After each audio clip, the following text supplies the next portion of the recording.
Hello student, आप सभी का एमडी टेक्निकल क्लासेस में बहुत बहुत स्वागत है। बच्चा लोग, आज के इस वीडियो में हम लोग देखेंगे कि हमें कौन कौन से इंपॉर्टेंट डॉक्यूमेंट्स हैं जो कि आरआरबी जेईई 2025 का जो कि 31 अक्टूबर से फॉर्म भरना स्टार्ट हो रहा है, उस वक्त यानी कि फॉर्म फिलअप करते वक्त वो सारे डॉक्यूमेंट हम लोग के पास रहें।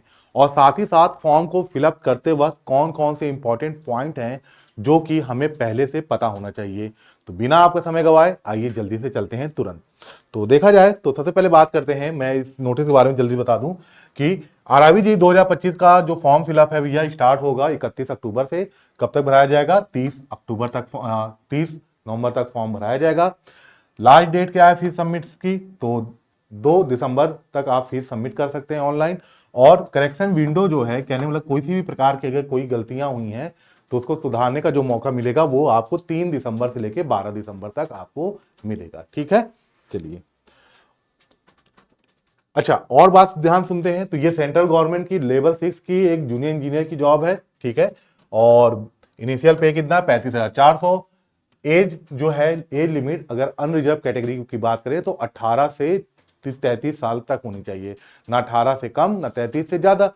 अब जो बाकी कैटेगरीज के लिए जो गवर्नमेंट का नॉर्म्स है उसके अकॉर्डिंग उनको एज का रिजर्वेशन मिलेगा।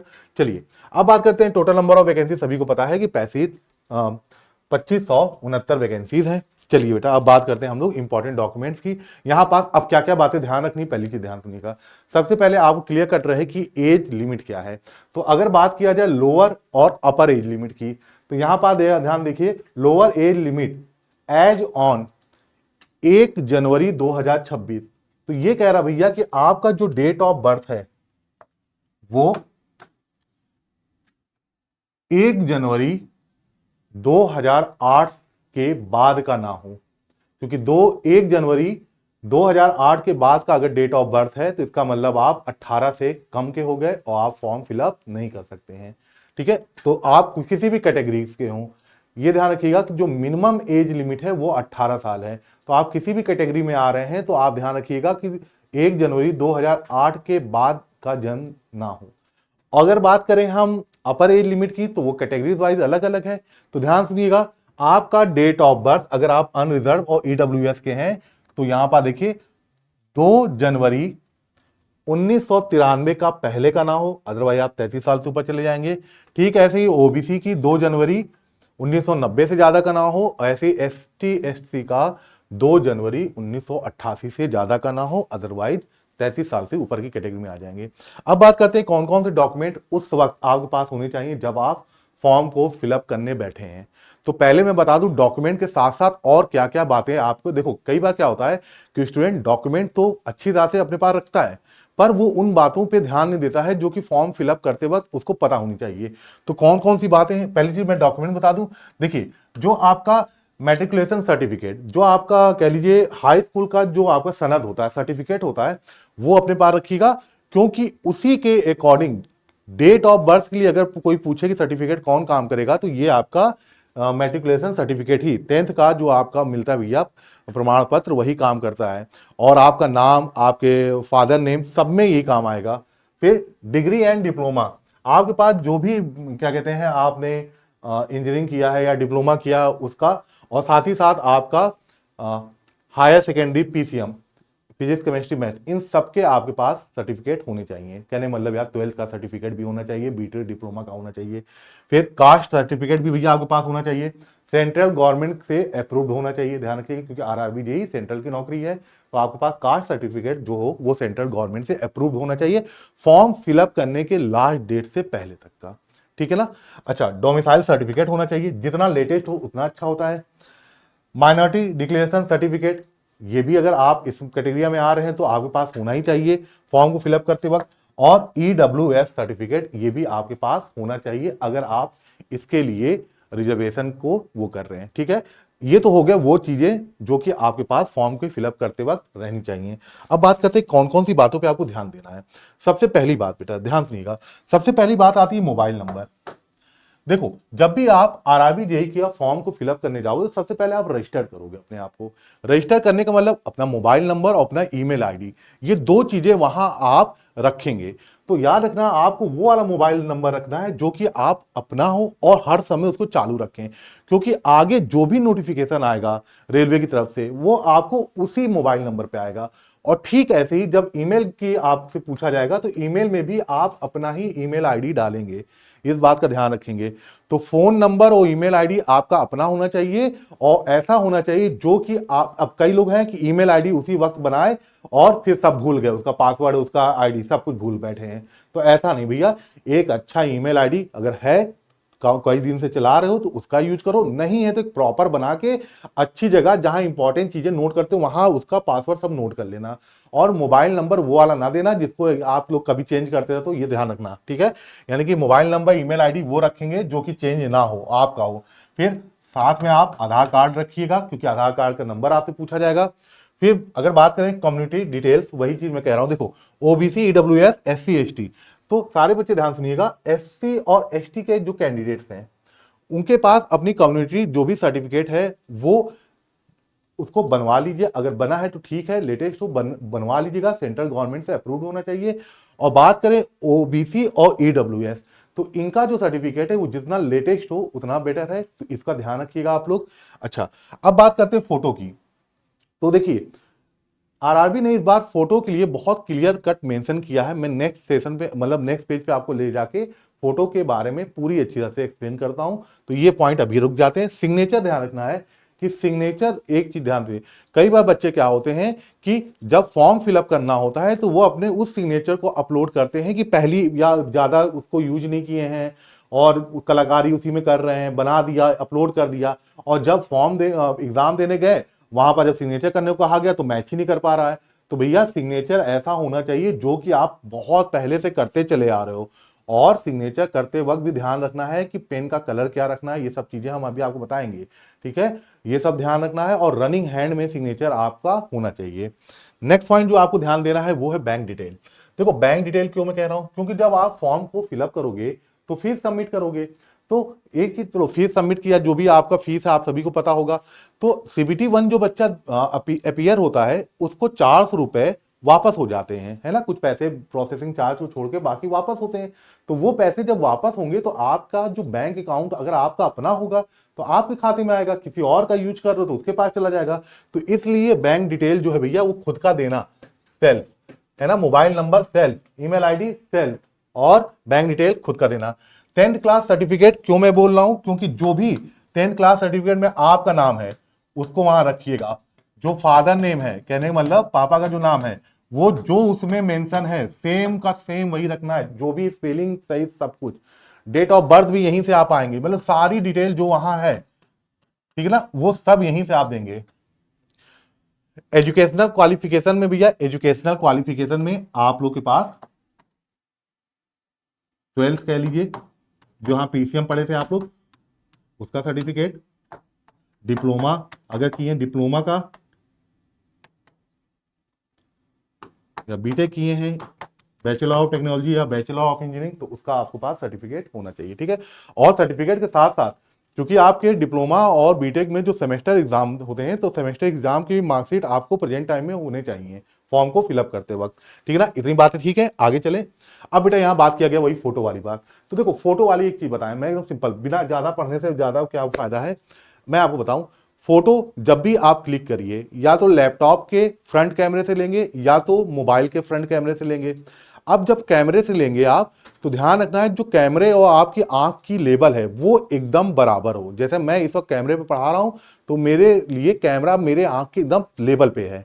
दूसरी चीज ध्यान रखिएगा, चेहरा फ्रेम ऐसा रहे कि चेहरा आपका पूरा है, और उस वक्त ना कोई चश्मा पहना रहे, कि कोई गोगल ना लगाइएगा, कोई कैप ना लगाइएगा, कोई मास्क ना लगाइएगा, इन बातों का ध्यान रखना है। और कोशिश करिएगा कि जो आप क्या कहते हैं बैकग्राउंड है उसको आप अगर कोशिश करें तो व्हाइट में रख सकते हैं, या कोई भी कॉन्ट्रास्ट, मतलब बैकग्राउंड और जो कपड़े आप पहने इनके भी थोड़ा कॉन्ट्रास्ट रखिएगा कि चेहरा एकदम खिल के आए, ठीक है ना। तो वही सारी चीजें हैं। देखिए, candidate are not required to upload a pre existing photograph while applying. जब आप फॉर्म को भरेंगे तो ऐसा नहीं कि पहले की कोई फोटो पड़ी है आप उसी को अपलोड कर दिए, उसी वक्त आपको फोटो क्लिक करना पड़ेगा। The application mode is design to capture live photograph to candidate at the time of filling the application. Live photo में बी कैप्चर्ड बाय वेबकैम, या तो आप वेबकैम से लीजिए और या फ्रंट कैमरा जो कि आपका मोबाइल का फ्रंट कैमरा है वहां से लीजिएगा। ठीक है, अब देखिए यहां पर ensure dress yourself in non white clothing. आप अपने को कोशिश करिएगा कि सफेद रंग का कपड़ा ना पहनिएगा, थोड़ा डार्क अगर पहनेंगे तो ज्यादा अच्छा हो। जैसे इस वक्त मैंने ये पहना ना मैरून, इस ऐसा कर देखिए, ensure dress yourself in non white clothing preferably in dark cloth. Dark मतलब गहरा रंग का कपड़ा पहनेंगे to maintain contrast with the background, जो कि बैकग्राउंड के कॉन्ट्रास्ट से एकदम वो हो। ठीक है, चलिए। For the purpose candidate must stand or sit in front of camera when proper, ये सारी चीजें इंश्योर पोजीशन। देखिए, position yourself directly in front of camera and look straight ahead with a natural expression. यानी कि आप कैमरे के एकदम, कैमरे का लेवल और आपके आंख का लेवल एकदम सेम हो, बहुत पास से नहीं बहुत दूर से नहीं, एक स्टैंडर्ड फ्रेम में के अंदर आपके चेहरे का सारा हिस्सा आ जाए। यानी कि एक कान गायब हो गया है तो एक ऊपर का सर गायब हो रहा है, ऐसा ना करिएगा। Make sure your entire face is clearly visible and centred with in the frame shown by application module. तो वहां आपको एक फ्रेम नजर आएगा, वर्चुअल फ्रेम रहेगा, ध्यान रखिएगा। देखिए, ensure that your face neither too close not too far, बहुत दूर ना हो बहुत पास ना हो। Do not wear a cap mask or glasses spectacles while capturing the photograph. ठीक है ना, तो इसका थोड़ा ध्यान रखिएगा। फिर इन्होंने कुछ और बातें की हैं। अब जैसे मैं बात कर रहा हूं, देखिए जो ईडब्ल्यूएस के स्टूडेंट हैं वो ध्यान दीजिएगा कि आपके पास जो ईडब्ल्यूएस का सर्टिफिकेट होगा वो कौन से फाइनेंशियल, क्योंकि वो फाइनेंशियल ईयर पे डिपेंड करता है, तो वो आपका 2024 से 2025 के फाइनेंशियल ईयर में क्या हो, आपको प्रमाणित किया गया हो, है ना, ये ध्यान दीजिएगा। ईडब्ल्यूएस का सर्टिफिकेट जो है वो financial year will be 2024 to 2025 as the closing date of application 30। ठीक है, also candidate whose family owns और process any of the following. अब मैं तो यही कहूंगा कि आप एक बात, अच्छा ईडब्ल्यूएस का जो सर्टिफिकेट है वो या तो डिस्ट्रिक्ट मजिस्ट्रेट, यहाँ कहीं बेटा औहदे हैं जिनसे आप वो करा सकते हैं, additional district magistrate, collector, deputy commissioner, additional deputy director. तो ये सारी चीज मैं तो कहूंगा कि एक बार आप अच्छे से खुद से भी नोटिफिकेशन को अच्छे से पढ़ लीजिएगा। ठीक है ना, ये है आपका ईडब्ल्यूएस का। अब यहाँ देखिए, mandatory scan document to be keeped ready for uploading during the online application. जब आप फॉर्म को फिलअप करेंगे तो कुछ चीजें आपके पास पहले से स्कैन में रहनी चाहिए।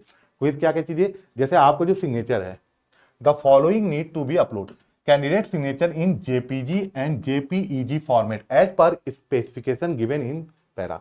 तो पूरा नोटिफिकेशन पढ़ेंगे तो आपको समझ में आएगा। फिर सेकेंड क्या है, SC/ST certificate for the candidate requesting free train travel pass in PDF format as per specification given in CN/EN। ठीक है, इसका मतलब अगर आप फ्री पास चाहते हो रेल में तो आप इसका भी आप स्कैन रखिएगा। ठीक है ना। अब देखिए, कैंडिडेट सिग्नेचर, ये इंपॉर्टेंट भाई, candidate are request to upload scan copy of their signature as per specification given below. The signature must be written by the candidates only. अभी नहीं कि भैया अपना सिग्नेचर किसी और से करा के अपलोड करा दे रहे हो, ये ना करना। Use a black ink pen on the white paper. सफेद पन्ने पे ब्लैक इंक पेन से आप क्या करेंगे, अपने रनिंग हैंड में सिग्नेचर करेंगे। The signature must be in running hand. ठीक है ना, नॉट इन ब्लॉक और कैपिटल और disjoint letters. The signature should be clear, legible and entirely visible within the scanned area। ठीक है, अब ये पूरा बेटा आपको डाटा दिया गया है। अब ये सब डाटा तो आप पढ़ेंगे अच्छे से तो समझ में आएगा। ठीक है, और ये इतनी बातें फिलहाल मैंने आपको बताया है। ऐसी जब फॉर्म फिलअप करना स्टार्ट होगा और भी बहुत ऐसी चीजें जैसे कि सर्टिफिकेट से रिलेटेड, चाहे SC/ST का हो चाहे ईडब्ल्यूएस का हो, ठीक है ना, इससे रिलेटेड एक अलग से मैं वीडियो लेके आऊंगा, आप सभी लोग उसको ध्यान समझिएगा। अब जो बच्चे RRB JEE की तैयारी करना चाहते हैं एक डिसिप्लिन मेरे में और एक प्रॉपर वे में, वो MD टेक्निकल क्लासेस के इंजीनियर बैच पे जा सकते हैं। आप सभी को पता है कि रेलवे के लिए MD टेक्निकल या MD क्लासेस कह लीजिए तो उससे बढ़िया नॉन टेक तो कहीं नहीं था। आपको भी पता है कि बहुत बढ़िया यहाँ पास नॉन टेक की फैकल्टी है, क्योंकि CPT 1 में आपका नॉन टेक है और CPT 2 में भी आपका नॉन टेक 15 क्वेश्चन का है। तो इसलिए CPT 1 और CPT 2 का अगर आप कॉम्बो बैच लेना चाहते हैं टेक्निकल का मैं कहूँगा आप जीरो से जे बैच के कोई भी एक लेक्चर सिविल के हो, चाहे इलेक्ट्रिकल के हो, चाहे मैकेनिकल के हो, कोई भी एक रैंडम लेक्चर या डेमो क्लासेस देख लीजिएगा तो आपको आइडिया लग जाएगा। आप अगर इंजीनियर बैच लेना चाहते हो सीबीटी 1 और सीबीटी 2 का कॉम्बो, तो ये बैच आपको सिर्फ 899 रुपए में मिल जाएगा। इस बैच में सभी लाइव क्लासेस हैं, किन्हीं कारणों से क्लास नहीं छूट गई तो आप उसको बार बार रिकॉर्डेड देख सकते हैं। सभी स्टडी मटेरियल प्रोवाइड किए जाएंगे, ये ध्यान रखना, सारी क्लास पीडीएफ वर्कशीट सब कुछ आपको प्रॉपर दिया जाएगा सिर्फ 899 में। ठीक है, ये ध्यान रखना है। जो स्टूडेंट सिर्फ सीबीटी 1 चाहते हैं सारे फीचर के साथ 699 में मिल जाएगा, और जो स्टूडेंट सिर्फ सीबीटी 2 चाहते हैं सारे फीचर के साथ 799 में मिल जाएगा। तो मेरे ख्याल से अच्छा, आप इस बैच को कैसे ले सकते हैं, तो इसके लिए आपको क्या करना भाई, एमडी क्लासेस के ऑफिशियल ऐप को डाउनलोड करिएगा, अपने मोबाइल नंबर अपने नेम से रजिस्टर्ड करेंगे तो ये इंटरफेस आपका ओपन होगा। एमडी टेक्निकल क्लासेस सेलेक्ट करिएगा, सेलेक्ट करते ही आपको ऐसा इंटरफेस मिलेगा। पेड कोर्स पे जाइएगा, पेड कोर्स पे जाएंगे तो इंजीनियर्स बैच मिलेगा। अपने हिसाब से जो आपको सही लगे कॉम्बो सीबीटी 1 या सीबीटी 2, मेरे हिसाब से कॉम्बो सबसे बेस्ट है। ठीक है, वो सिलेक्ट करके आप किसी भी पेमेंट ऑप्शन से पे कर सकते हैं। ठीक है, तो आप लोग का बहुत बहुत धन्यवाद। उम्मीद है ये वीडियो समझ में आएगी, और ऐसे ही मैं इंपॉर्टेंट चीजें आप लोग के लिए लेते आऊंगा। बिल्कुल ना परेशान होइएगा, चाहे सर्टिफिकेट की बात हो या किसी और चीज की। कमेंट करके बताइएगा जो भी आपकी प्रॉब्लम्स है रिगार्डिंग टू फॉर्म फिलअप। ठीक है, थैंक यू वेरी मच।